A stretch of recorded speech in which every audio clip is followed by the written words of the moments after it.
KBS 뉴스 유튜브 채널 구독자 여러분 안녕하십니까? 남북의 썰 김정환 기자입니다.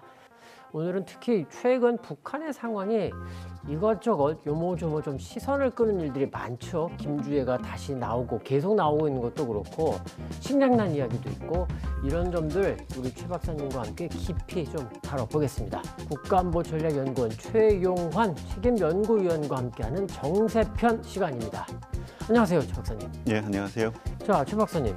지금 김주애, 사실 이제 4주 전에 우리 최 박사님과 그때도 김주애 얘기를 했었는데 그때는 이제 제 기억으로는 최 박사님이 조금 더 지켜봐야겠다. 뭐라고 좀 얘기하기가 조금 난처하다. 이런 이제 좀 취지를 말씀해 주셨는데 그 이후에도 지금 계속 나타나고 있고요. 며칠 전에는 이게 또 군사 분야가 아닌 우리가 뭐 어떻게 생각하면 민생이라고 할까요?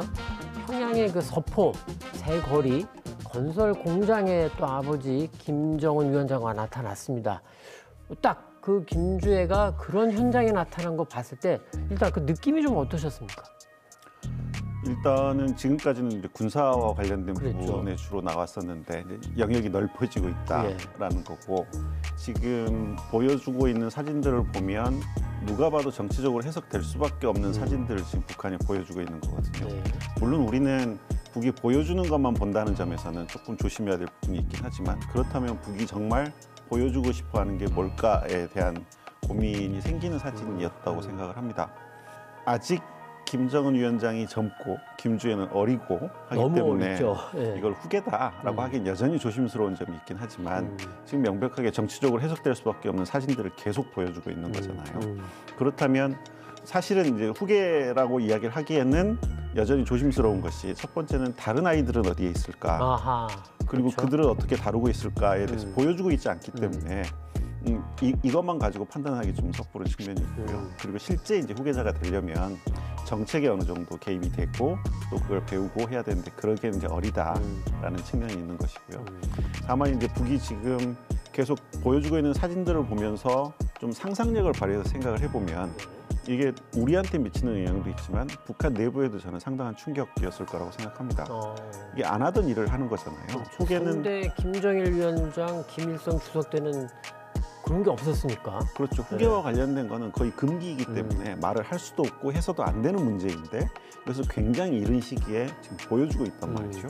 그럼 만약에 이게 후계처럼 보인다고 하면 북한 내부에서 눈치 보기, 심지어는 줄서기 등등이 생길 수 있는데 그걸 감수하면서 보여주는 건지 그걸 보고 싶은 것인지 생각해 봐야 될 게 있는 것 같고요. 지금 여러 가지를 말씀해 주셔가지고 오늘도 이야기가 굉장히 핫할 것 같은데 자 먼저 하나씩 여쭤보겠습니다.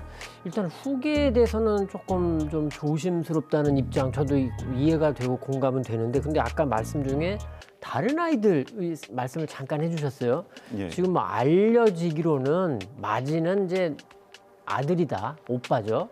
그리고 셋째는 성별이 좀 확인이 안 된다. 이런 정도로 많이 알려져 있는 것 같은데 근데 또 그러다 보니까 일부에서는 이렇게 또 일종의 상상이랄까 추측을 하더라고요. 오빠도 사실은 데리고 다니는데 그거를 공개를 좀 보여주지 않는 거다.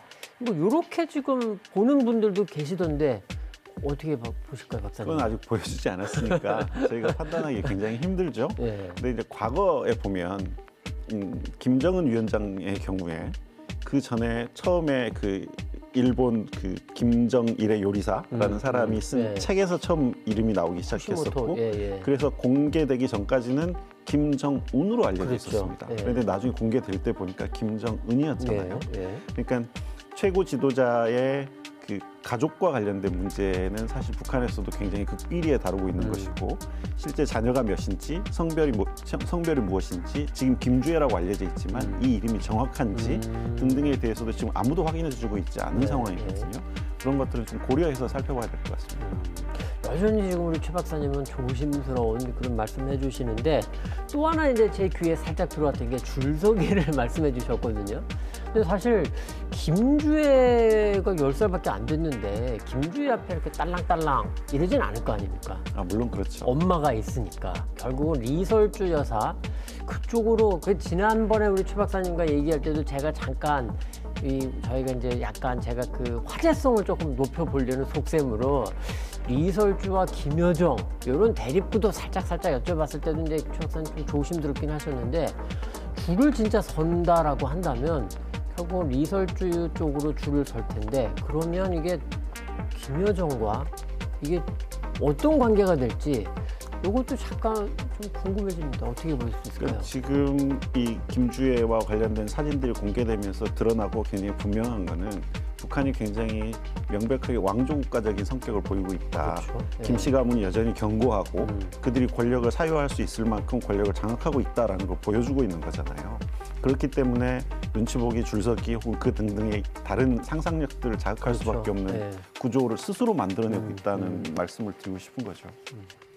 자, 그러면 지금 이제 그 김주애가 저희가 오늘 녹화하는 시점을 기준으로 이제 7번 공개 석상이 지금 나오고 있는 건데, 자, 후계에 대해서는 조금 더 지켜봐야 된다. 뭐 그건 좀 맞는 말씀인 것 같고, 다만 일부 전문가들은 이거는 뭐 빼박 후계다. 근데 이런 분들도 계시고, 그렇게까지 보기는 좀 어렵다. 뭐 이런 분들도 계신데, 여기서 이제 궁금한 게 어쨌건 후계건 아닌 건 좀 더 보는데 자꾸 얘를 데리고 다니는 이유가 뭐냐? 요건 어떻게 보세요? 그게 이제 상상력 지금 영역인 것 같은데요. 예. 일단은 북한 사회의 전체적인 분위기를 생각을 하면 북한이 사실은 굉장히 가부장적인 사회입니다. 그렇죠. 예. 근데 굉장히 어린 여자아이를 아무리 최고 지도자라고 하더라도 마치 후계처럼 이렇게 끌고 나오는 것에 대해서 주민들이 그리고 중간 간부들이 어떻게 생각할까를 생각해 볼 필요가 있어요. 저는 아주 긍정적으로 우리 장군님이 사랑하는 자제분을 데리고 나왔으니 거기에 대한 충성심만은 아닐 거라고 생각합니다. 굉장히 복잡한 감정이 들게 될 텐데 그것을 지금 감수하면서도 끌고 나오고 있기 때문에 네. 저는 오히려 부수적인 목적이 뭘지를 좀 생각해보고 지켜볼 필요가 있다라는 측면에서 좀 전에 이제 줄서기 말씀을 드린 거고요. 상상력을 더 발휘하면 예컨대 외부의 휴민트가 굉장히 근처에 왔다고 생각할 수도 있습니다. 그러면 그거를 파악하기 위해서는 뭔가를 보여줘서 역공작을 할 수도 있는 거죠. 그런 의미에서는 굉장히 여러 가지를 생각해보게 만드는 장면들이라고 이건 생각합니다. 굉장히 영화나 그 약간 소설 속에 지금 약간 치열한 첩보 작전 뭐 이런 느낌도 살짝 드는데 그런 부분을 항상 생각할 수밖에 없는 게 또 현실이니까요. 박사님의 그 추정, 상상 중에 하나는 권력 내부에 어떻게 보면은 뭔가 조금 위기 그쪽에서 보자면 위기 신호라고 느껴지는 뭔가가 있어서 이게 이른바 뭐 까놓고 얘기해서 간첩이 지금 침투한 거 아니냐? 그거는 좀 미처 생각하지도 못했던 그 가정이긴 한데 굉장히 흥미가 있고 다른 이유를 또 부수적인 거라고 말씀하셨지만 다른 거를 찾는다면 또 뭐가 있을까요? 일단 내부적으로 굉장히 분명한 거는 네. 여전히 김정은의 권력이 강고하고 그리고 내가 내 후계 혹은 후대에까지 충분히 영향력을 발휘할 수 있다라는 걸 명백하게 보여주고 있는 거죠. 그게 이제 외부의 혹은 서구의 시각으로 볼 때는 굉장히 일탈적이고 그렇죠. 전 근대적인 네. 형태를 보여주는 거긴 하지만 북한 내부적으로는 여전히 김씨 일가 혹은 백두혈통이라는 게 견고하다라는 걸 보여주는 또 상징적인 장면이기도 한 것 같습니다. 바로 그 견고하다는 걸 보여주는 상징적인 장면이다. 이 부분이 굉장히 좀 제가 조금 주목을 하고 싶은 게 우리 전문가분들 중에 조금 보수적이다라고 이제 알고 있는 그런 전문가분들은 김정은 위원장이 딸을 자꾸 이렇게 데리고 다니는 여러 가지 이유가 있겠지만 그 중에 하나로 좀 북한이 지금 뭐 핵보유국 나 핵보유국이야 라고 자꾸 혼자는 얘기하는데 사실 중국도 그거 인정 안 하고 있죠. 러시아도 그걸 인정 안 하고 있고요. 국제사회에서 그 어느 나라도 지금 북한을 핵보유국으로 인정 안 하고 있고 국제정치에서 북한이 무슨 입김이 센 나라도 아니고 근데 내부적으로는 좀 식량난, 더 여쭤보려고 합니다만 식량난도 심각하다고 자꾸 나오고 뭐 경제는 뭐 계속 지지부진하고 그러니까 지금 업적이라고 뭔가 내세울 만한 것도 사실 별로 없고 그러다 보니까 주민들이 좌절과 불만과 이런 게 굉장히 높아지고 있어서 그것 때문에 김주애를 등장시키면서 좀 체제 결속을 꾀하려는 거 아니냐 이렇게 약간 분석하는 분들도 계십니다. 요건 어떻게 좀 볼 수 있을까요? 물론 그런 측면이 전혀 없다라고 보기는 좀 힘든데 저 개인적으로는 아까 말씀드렸던 것처럼 전혀 예비 동작 없이 갑자기 10대 초반에 여자아이가 권력의 중심에 들어가는 것을 가부장적인 질서가 굉장히 강한 북한 주민들이 체제 결속의 신호로 받아들일까라는 것에 대해서는 조금 회의적입니다. 자, 그리고 또 하나 생각해 볼 게 아까 이제 잠깐 뭐 말씀을 했습니다만 김여정 부부장이요. 그 공개된 화면 열병식이라던가 그 이후에 무슨 체육대회를 보는 거라던가 그다음에 얼마 전에 있었던 이제 전원회의를 이렇게 공개된 화면 사진들을 보면 김여정 부부장이 굉장히 조금 뭐라고 할까 조심스러워한다고 할까 자기를 조금 낮춘다고 할까 아니면은 드러내지 않으려고 한다고 할까 뭐 이런 느낌이 조금 들었거든요. 우리 최 박사님 어떻게 보셨을까요?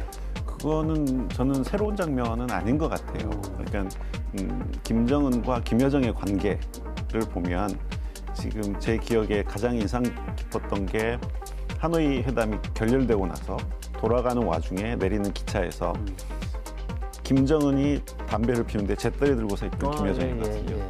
그러니까 그 관계는 하이라키가 분명한 것이고 그리고 김여정은 어떤 그 오빠를 대체하거나 혹은 2인자로서의 역할이라기보다는 사실 오빠의 그림자 역할을 하는데 지금까지 굉장히 충실했었고 지금도 그 백두혈통 안에서는 그 정도의 어떤 그 관계에 대한 정리라는 건 예전이나 지금이나 저는 비슷할 거라고 생각합니다.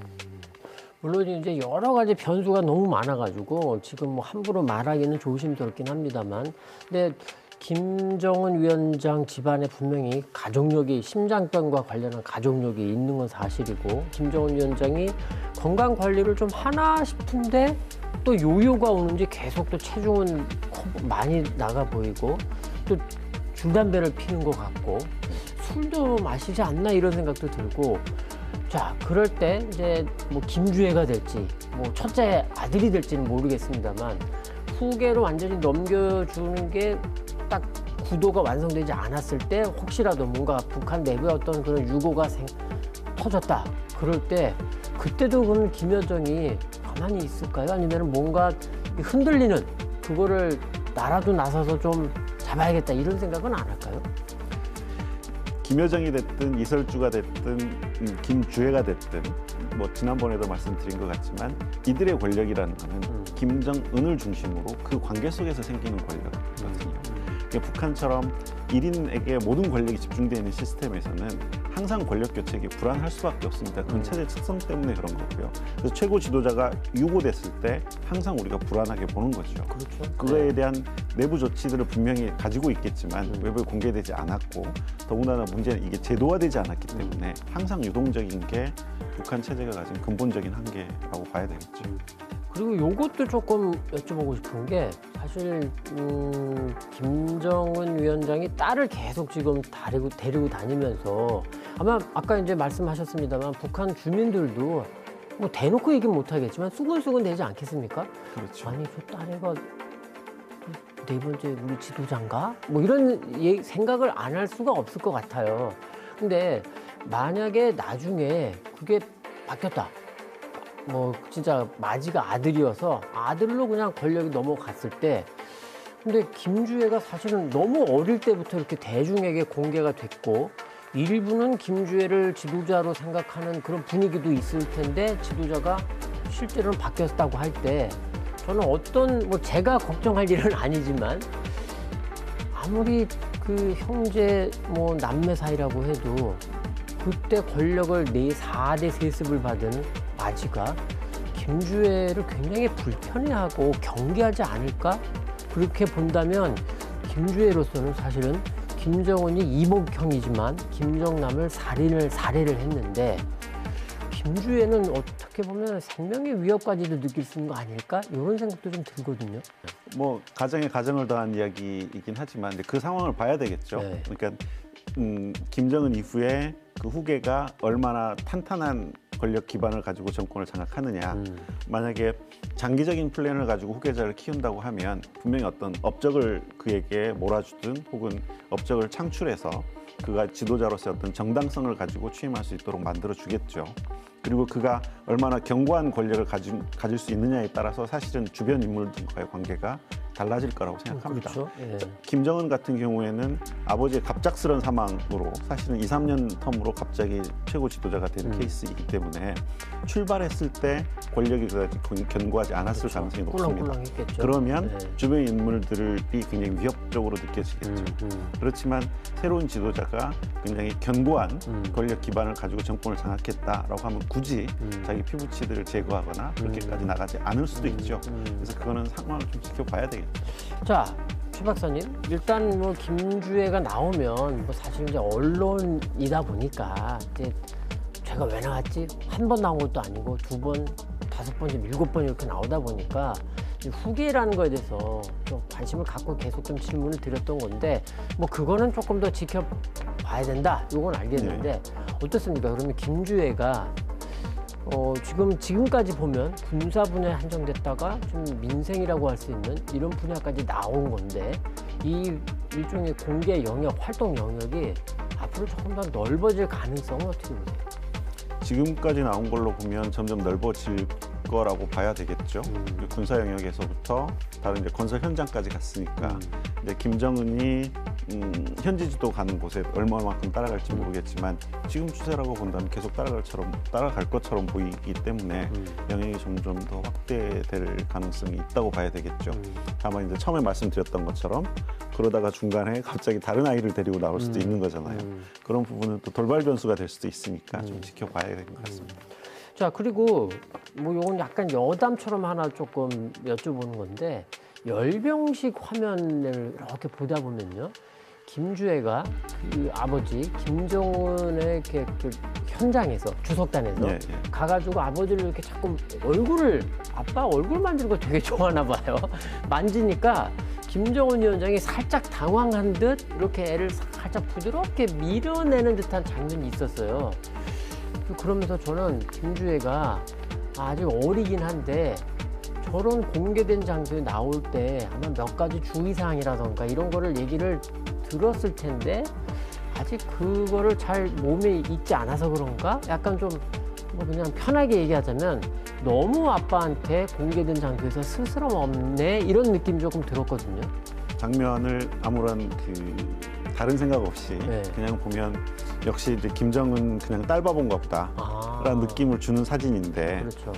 북한의 모든 외부에 공개되는 사진은 선전선동부에서 관리하는 사진일 그러겠죠. 거란 말이에요. 예. 그러면 저는 연출일 거다에 조금 더 심증을 두는 편인데 왜 저런 사진을 연출했을까?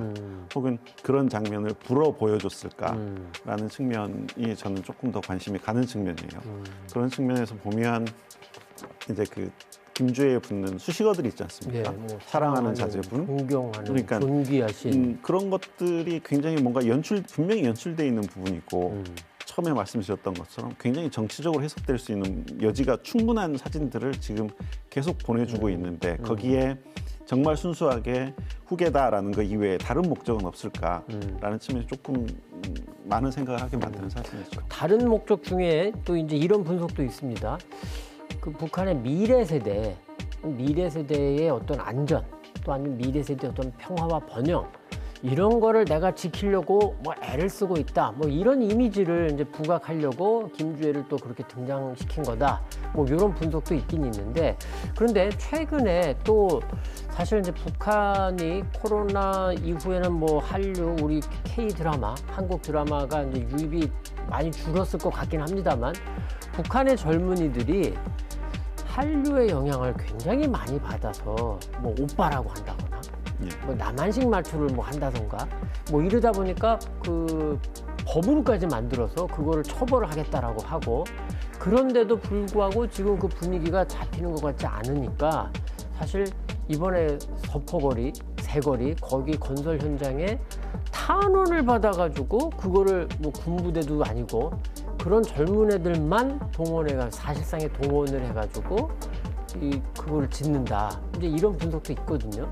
자, 먼저 탄원이 우리는 그냥 탄핵 말고 탄원.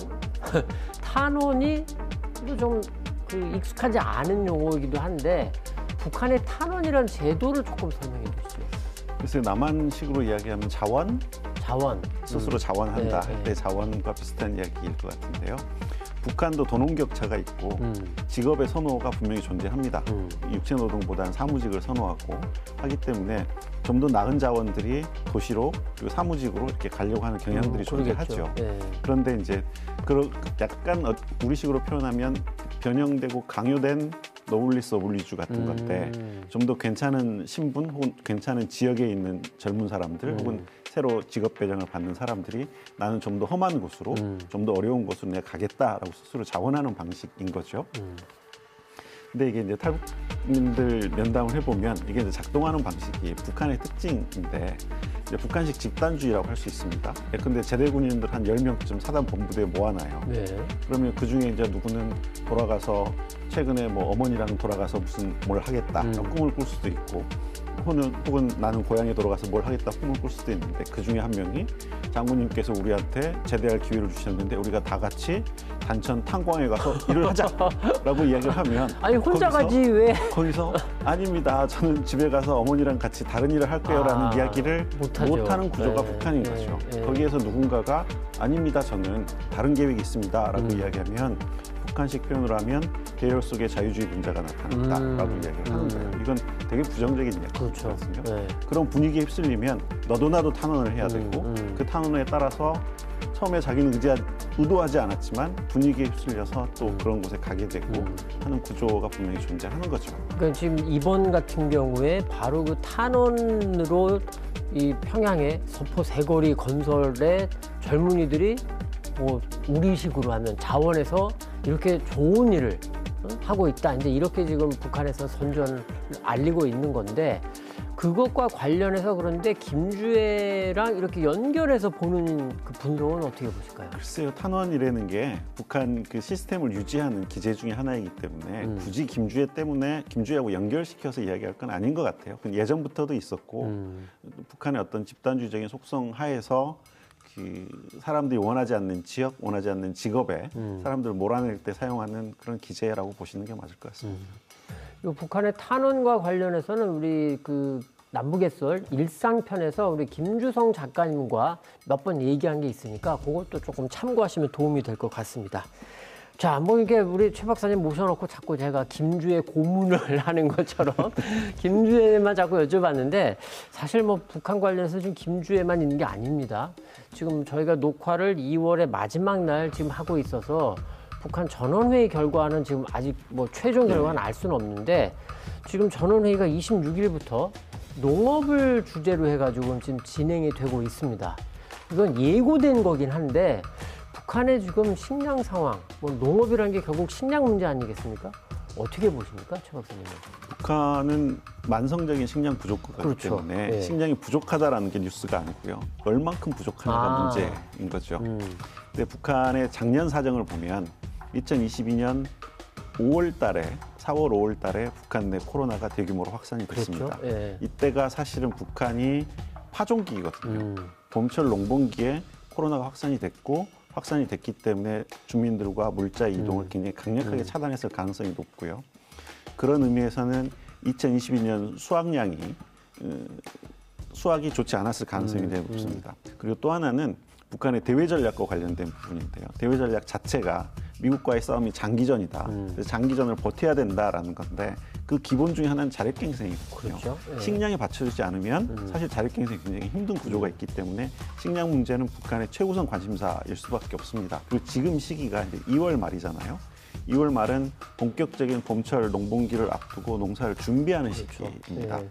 지금 북한한테 제일 기묘한 거는 비료 그리고 농기자재 이런 것들일 텐데 특히 비료 같은 경우에는 비료 1톤은 식량 3톤 친다고 그랬거든요. 지금 비료를 얼마나 확보하느냐에 따라서 가을철 수확량이 좌우가 될 텐데 그것들에 대한 준비를 지금 다그치지 않으면 작년 수확도 좋지 않았을 텐데 연거푸 수확이 나쁜 상황은 견디기 힘들 수 있죠. 그런 의미에서는 지금 식량과 관련된 농촌 문제와 관련된 단도리를 해야 되는 시점인 건 맞습니다. 여기서 그런데 뭐 질문 드릴 게 이어지는 질문은 이거죠. 근데 북한이 너무나 뻔한 국가고 뻔한 경제인데 그거 뭐 전원회의 한다고 해서 그게 뾰족수가 나오겠어? 이런 질문이 나오거든요. 일단 그 문제에 대한 지도부의 관심을 집중적으로 보여주는 것이고 그리고 이제 최근 하노이 이후에 북한은 계속 전원회의 혹은 무슨 세포 비서회의 이런 회의와 이런 것들을 통해서 점점 결의를 다져가면서 그렇죠. 그 북한식 정치 사상 교양을 통해서 체제를 좀 견고하게 가자라는 추세의 일환이라고 봐야 되겠죠. 어떻게 들으면 뭐 그냥 마련 행주를 더 쥐어짜는 거 아니냐 뭐 이런 느낌도 살짝 드는데, 자 그러다 보니까 북한의 식량 사정이 사실 뭐 충분한 풍족한 적은 뭐 없었던 것 같습니다. 북한에서 풍년이라고 했을 때 그나마 그냥 조금 뭐 괜찮아 보였지.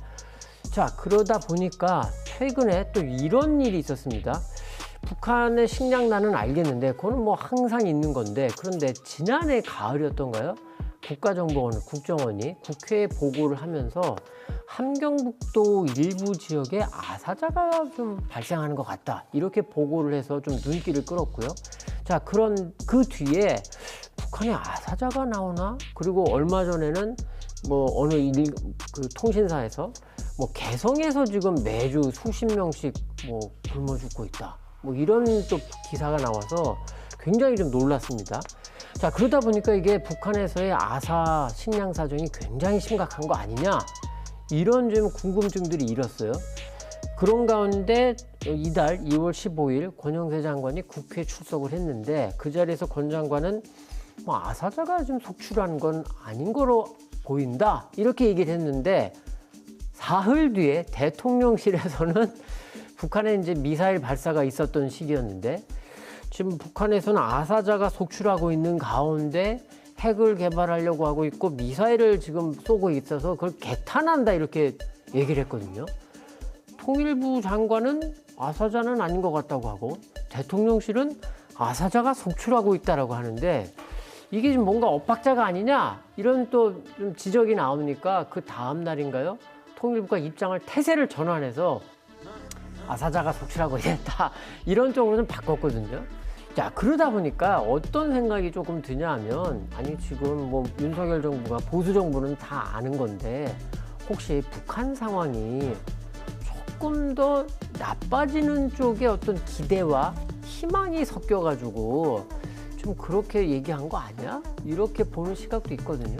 일단 지금 북한이 강력하게 국경 통제를 하고 있기 때문에 북한에 대한 정보가 굉장히 파편적, 그렇죠. 언제나 그렇지만 네. 특히나 더 제한되고 파편적일 가능성이 굉장히 높습니다.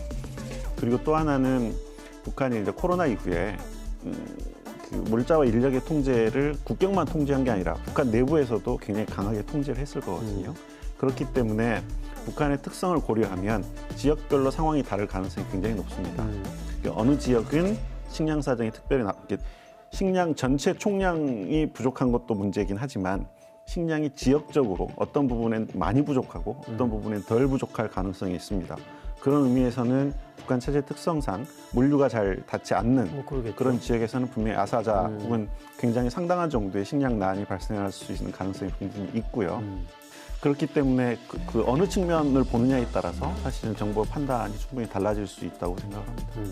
그런데 이제 그런 거죠. 과거에도 보면 정보라는 걸 놓고, 첩보와 정보를 놓고서 그 전체적으로 보는 게 아니라 한쪽 자기가 보고 싶어 하는 거를 보면서 그 정보를 부각시키는 그런 사례들이 없지 않았었는데, 지금 혹시라도 대통령실 안보실이, 국가안보실이 좀 그런 거 아니냐, 이제 이런 느낌이 살짝 드는데, 뭐 어쨌건 이 전원회의를 한다고 해가지고 북한의 식량난이 뭐 좋아질 리는 없는 거고, 그렇지만 또 사실 김정은 입장에서는 아무것도 안 하고 있을 수는 없고 긴장감을 좀 높이는 이런 효과가 있을 것 같긴 한데, 자, 그래서 질문은 이겁니다.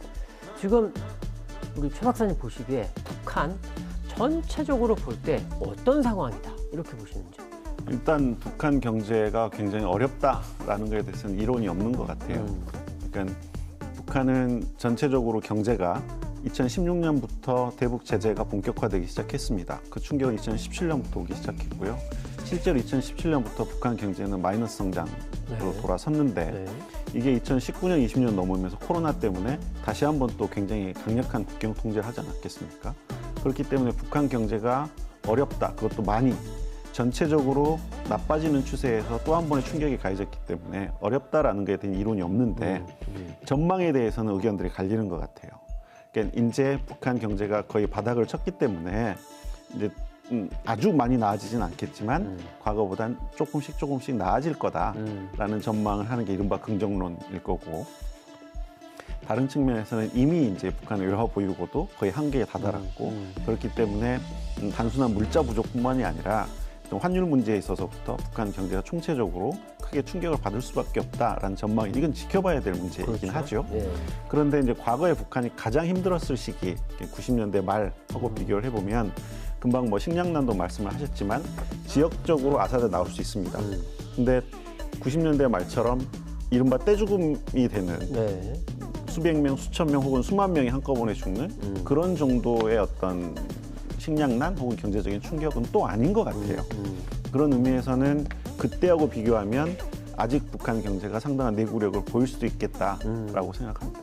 결국은 이제 흔히 말하는 체제 내구성 뭐 이런 문제 같긴 한데, 뭐 최 박사님이 지난번에도 말씀해 주셨던 게 이게 체제 위기가 그 권력층의 위기로 잘 전환이 안 되는 것 같다, 이제 이런 말씀을 해주셨는데, 지금도 분명히 북한은 여러 가지 위기 상황 혹은 경고 이런 상황은 맞는데 그렇다고 좀 흔들리는 이런 분위기는 아니다, 이렇게 보면 되나요? 그렇죠. 어떤 정치 권력의 측면에서는 사실 이제 김정은에 대한 우상화라든지 유일체제 강화라든지 하는 건 점점 더 강화되는 추세이고, 경제 정책에 있어서도 중앙 집권 경향이 더 세지는 추세거든요. 이거는 그 권력 내부가 경고하지 않으면 할 수 없는 현상들입니다. 그렇게 보면 그 경제 위기가 아직까지는 정치적인 위기로 치환되고 있지 않는 그 사이의 괴리가 여전히 존재하는 시스템이라고 봐야 되겠죠. 자, 그렇게 되면 궁금해지는 게 이런 거죠. 지금 뭐 우리 지금 현 정부의 여러 그 장관이라던가 대사라던가 이런 분들의 발언을 보면, 뭐 이제 외교부 장관이라던가 주미대사라던가 북한이 대화에 나올 수밖에 없는 상황으로 만들겠다. 그래야 이게 대화가 가는 거다. 그리고 이제 거기에는 어떤 의미가 있냐면 그 기간까지는 우리가 제재를 하면 제재도 하고, 사이버 관련해서도 우리가 제재도 하고, 그다음에 한편으로는 군사력을 키워서 북한의 핵과 미사일 능력에 대해서도 우리도 대응 능력을 갖겠다, 이제 이런 말씀인 것 같은데, 근데 최 박사님이 지금 짚어주신 부분들을 보면 이런 상황이 계속 된다고 해서 북한이 우리 정말 못 살겠다, 힘들다, 우리가 죽겠다 해가지고 대화에 나올까? 이런 조금 걱정이랄까, 이런 좀 생각이 들거든요. 물론 압박을 통해서 북한을 대화로 견인해낸다는 게 논리적으로 틀린 이야기는 저는 아니라고 생각을 합니다. 그런데 이제 압박이 지금 잘 통할 수 있는 구조냐에 대해서 생각해 볼 필요가 있는 거죠. 그러니까 2017년, 18년 상황까지만 하더라도, 사실은 2017년 북한이 핵무력 완성을 선언했을 때까지만 하더라도 중국도 러시아도 다 대북 제재에 대해서 찬성을 했습니다. 그리고 제재를 지키겠다라고 이야기를 했죠. 물론 얼마나 지켰는지에 대해서는 또 다른 판단이 있어야 되겠지만, 예. 그렇지만 지금 상황은 중국이나 러시아라는 뒷문이 열려 있는 상황에서의 제재이기 때문에 제재의 효과가 과연 북한의 의지를 단념시킬 만큼 강한 제재 효과를 가질 수 있을 건가라는 의문이 하나 있는 것이고요. 또 하나는 이제 북한 체제의 특성상, 예컨대 제재가 작동하려면 제재로 인해서 인민들의 공공함이 증가하고, 그래서 공공함을 느끼는 인민들이 우리 지도자가 잘못된 선택을 해서 우리가 이렇게 힘들다라는 걸 인식하고, 그거에 대해서 지도자가 자기 변명을 한 여지가 점점 줄어들 때 사실은 제재가 작동하는 거거든요. 예. 근데 기묘하게도 북한 시스템은, 북한은 이른바 사회 정치적 생명과 육체적 생명을 분리합니다. 그래서 육체적 생명에 가해지는 것은 아무것도 아니고 사회 정치적인 생명을 지켜라라고 이야기를 하거든요. 이게 옳다 그르다의 문제가 아니에요. 북한이 그렇다라는 얘기죠. 그런 식의 예. 도덕관을 끊임없이 가르쳤기 때문에 제재로 인해서 발생한 혹은 경제적인 피해로 인해서 발생하는 육체적인 혹은 어떤 사회생활에서의 어떤 예. 어려움, 이런 것들을 인민들한테 감내하라라고 국가가 강요함에 있어서 도덕적인 문제가 안 생겨요. 물론 그게 안 생긴다라는 게 우리 입장에서는 전혀 이해하기 힘들지만, 그들의 논리 안에서는 국가는 그렇게 가르쳤고 그렇게 이야기를 하고 있는 거거든요. 그게 사실은 체제 경고성을 유지하는 이유 중에 하나라고 생각합니다. 그래서 만약에 이게 정말 작동하려면 그것을 북한 주민들이 이게 정말 잘못된 것이구나라는 걸 깨달을 만큼 상당한 규모의 인도적인 참상이 발생해야 되는 거거든요. 근데 지금은 그런 게까지 간 건 아닌 것 같고. 아직 거기까지 가지 않았고 실제 그 제재의 구조로 보면 거기까지 몰아붙일 수 있을지 없을지가 불투명한 상황이라는 거죠. 그런 의미에서는 한편으로는 제재를 해야 되겠지만 또 한편으로는 외교라든가 이런 것들을 통해서 북한을 견인해내는 노력들이 또 병행돼야 되지 않을까 그렇게 생각합니다. 자, 이제 내일부터는 3월입니다. 그 2월 한 달을 잠깐 보면 북한은 화성 15형을 쐈고요. 또 핵 탑재가 가능한 거로 지금 보이는 초대형 방사포 KN-25도 쐈고, 우리 군은 탐지는 못했다고, 그런 거 쏜 것 같지 않다는 이런 약간 분위기이기도 합니다만, 뭐 이른바 전략 순항 미사일도 쐈다라고 이제 북한은 주장을 했고, 그리고 김여정이 담화를 또 내면서 아주 또 그냥 막말을 했고, 북한 외무성의 권정성 미국 담당 국장이 이게 사전 선전포고로 우리는 받아들일 거다라고 하면서 또 이제 담화를 또 냈습니다. 북한의 분위기는 지금 대외적으로는 그런 분위기고, 그런 가운데 한미는 연합훈련을 했고요. 한미일은 사실상의 또 연합훈련을 또 했고, 그리고 지금 미국의 핵 항공모함이 들어와 있습니다, 부산에. 그리고 이달 중하순, 아직 날짜가 공개되지는 않았습니다만 이달 중하순에 굉장히 아마 요 최근 몇 년 사이에 가장 큰 한미연합 군사연습, 이게 지금 또 열릴 거로 지금 보입니다. 저는 개인적으로 이 3월이 굉장히 조금 걱정스러운데, 좀 이달 3월 그리고 뭐 이후를 상반기 정도를 조금 전망하신다면 어떻습니까? 일단 상반기는 강대강으로 간다고 봐야 되겠죠. 한미도 물러설 생각이 없고 북한도 자기들이 뱉어놓은 말이 있으니 여기서 물러서려고 하지 않겠죠. 그런 의미에서는 연합훈련을 실시하거나 혹은 한미가 취하는 어떤 전략자산 전개라든가 이런 것들에 대해서 북한이 수위의 문제이지 분명히 반발을 할 거다라고 예상해야 될 것 같습니다. 북한이 이제 반발 수위라는 거 물론 뭐 여러 가지 예상할 수 있습니다만, 뭐 4월에 이제 정찰위성을 쏘겠다, 아니면 뭐 그 정상 각도로 뭐 ICBM을 쏘겠다 이렇게 얘기도 했었고, 지난해는 안 했습니다만 결과적으로는 7차 핵실험도 좀 예상을 하는 분위기인데 거기까지도 갈 수 있다고 보시나요? 일단 북한이 공언한 내용도 있고 그리고 준비되어 있는 상태 등등을 고려하면 그것들의 가능성이 없다고 볼 수는 없을 것 같습니다. 그러면 또 우리는 또 우리와 미국은 또 이제 뭐 유엔을 또 소집을 한다던가 뭐 여러 가지로 할 텐데, 유엔에서 이제 결국은 그 중국과 러시아가 지금 북한의 뒷배가 돼 있으니까 그걸 또 안 할 텐데, 그럼 그 유엔 차원에 그게 안 된다 그러면 뭐 이제 한미 혹은 한미일 뭐 이제 뭐 이쪽에서 독자 제재를 한다던가, 근데 그게 실효성이 얼마나 있을까 이제 이런 얘기가 또 나올 거고, 또 군사력은 그럼 또 우리 계속 키우자 이럴 텐데 이 상반기만이 아니라 올해 내내 이렇게 갈 수도 있지 않을까 이런 걱정도 듭니다. 자, 그래서인가요? 아까 이제 박사님도 뭐 외교라던가 대화 얘기 잠깐 하셨는데, 과거의 우리 경험을 보면 과거에 TS, 팀 스피릿, 한미연합 군사연습을 좀 중단을 하면서 북미 대화라던가 이런 돌파구를 좀 마련해 보려고 했던 그런 시기가 있었거든요. 90년대 초반에. 그게 일정 부분 성과도 있었는데, 혹시 그런 아이디어가 지금 또 조금 가능할까요? 사실 한미연합훈련에 대해서는 뭐 여러 가지 이야기를 할 수 있지만 지금 한국 정부의 입장은 훈련을 정상적으로 하겠다. 그리고 과거 정부에 있어서 훈련을 정상적으로 하지 않았기 때문에 상당히 안보에 불안을 야기했다라는 게 지금 한국 정부의 입장이잖아요. 그래서 한국 정부도 지금 그 연합훈련을 축소하거나 혹은 취소하거나 하는 것들을 옵션에 넣고 있지는 않을 겁니다. 그런 의미에서 이제 그 상반기 혹은 상반기보다 더 길게 좀 강대강 대결이 불가피한 거 아니냐라는 전망을 하고 있는 것이고요. 또 더 넓게 보면 사실은 그 러시아 우크라이나 전쟁 이후에 전 세계적인 군비 경쟁 추세가 강화되고 있기 때문에 한반도가 거기에서 완전히 동떨어지게 가는 것은 또 아니어서 전체적으로 분위기는 좋지 않은 게 현실인 것 같습니다.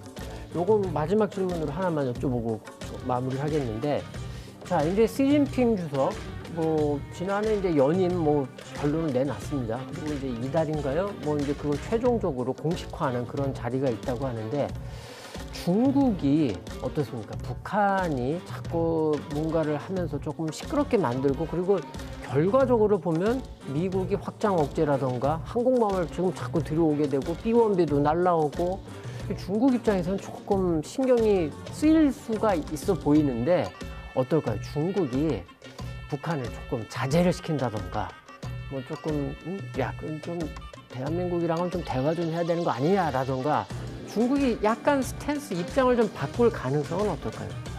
저는 그 가능성은 얼마든지 있다고 생각합니다.